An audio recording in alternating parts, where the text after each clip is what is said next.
నువ్వు బాధపడితే తను కూడా బాధపడుతూనే ఉంటుంది.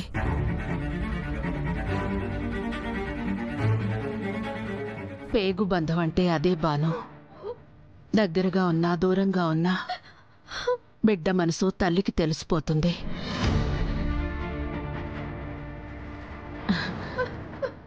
నువ్వెప్పట్లా సంతోషంగా ఉంటే చాలు.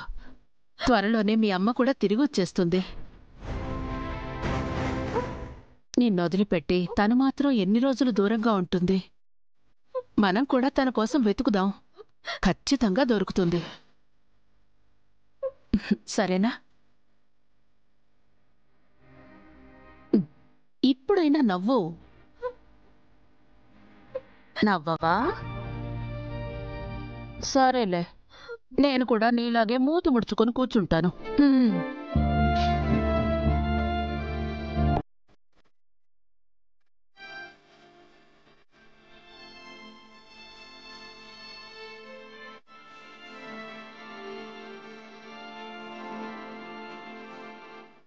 అమ్మగారు,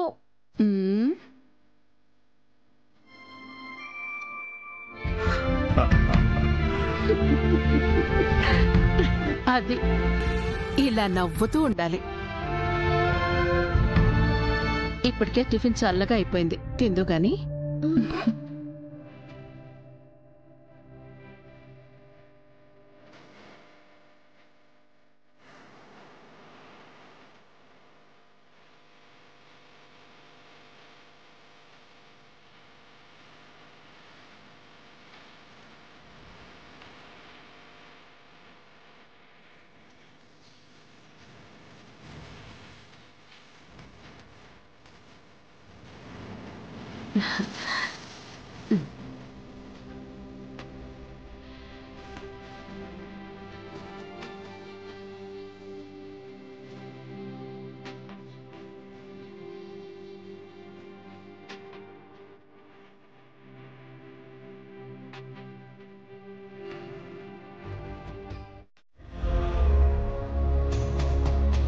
ఇవి అజీర్తికి సంబంధించిన మూలికలమ్మా.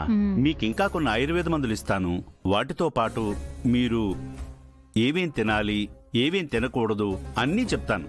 వాటిని క్రమం తప్పకుండా పాటించండి. పచ్చం మాత్రం జాగ్రత్తగా చెయ్యాలి. అలాగేనండి.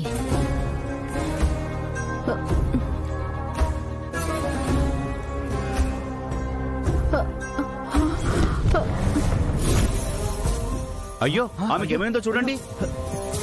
అమ్మా అమ్మా అమ్మా అమ్మా ఏమైందమ్మా? అమ్మా అమ్మా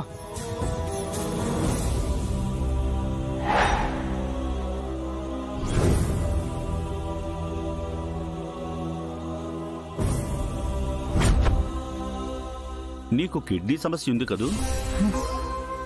అవునండి. పెద్ద ఆసుపత్రిలో ఎక్కడైనా చూపించారా?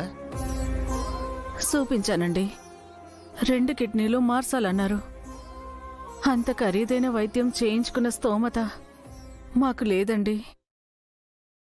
ఆ దేవుడి మీదే భారం వేసి వదిలేశాను. మీకు సంబంధించిన వాళ్ళు ఎవరైనా ఉన్నారా? నాకెవరూ లేరండి. ఏదో దొరికిన పని చేసుకుంటూ కాలం గడిపేస్తున్నాను. మిమ్మల్ని చూస్తే అసలేమీ తిన్నట్టుగా లేరు. చాలా నీరసంగా ఉన్నారు. గోపి, అయ్యా, కొద్దిగా మజ్జిగ తీసుకురా. అలాగేనయ్యా. మీరెక్కడుంటారమ్మా? ఇంతవరకు ఏ ఇంట్లో పనిచేస్తే ఆ ఇంట్లోనే తల దాచుకునేదాన్ని. ఇప్పుడు ఏ పని దొరకక జాడికెళ్లాలో తెలియక తిరుగుతున్నాను. మీరు దయచేసి ఏదైనా పని పెడితే ఆ పని చేసుకుంటాను. ఇంటి పని, వంట పని అన్నీ చేస్తాను. సరే అమ్మా, ఈ పక్కనే ఒక గుడి ఉంది. ఆ గుడి శుభ్రం చేయడానికి, ప్రసాదాలవి చేయటానికి ఒక మనిషి కావాలని పూజారి గారు అడిగారు. నేను ఆయనతో మాట్లాడతాను.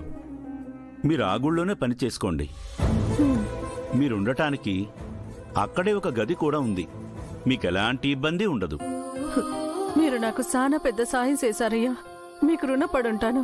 ఇందులో ఏముందమ్మా, మనిషికి మనిషి సాయం, అంతే కదా. నీ అనారోగ్యం పరిస్థితి నాకు అర్థమైంది. నీకు నేను కొన్ని ఆయుర్వేద మందులు రాసిస్తాను. వాటి వల్ల నీకు పూర్తిగా నయమైపోతుందని చెప్పలేను, కానీ వాటిని వాడటం వల్ల నీ ఆరోగ్యం నిలకడగా ఉంటుంది.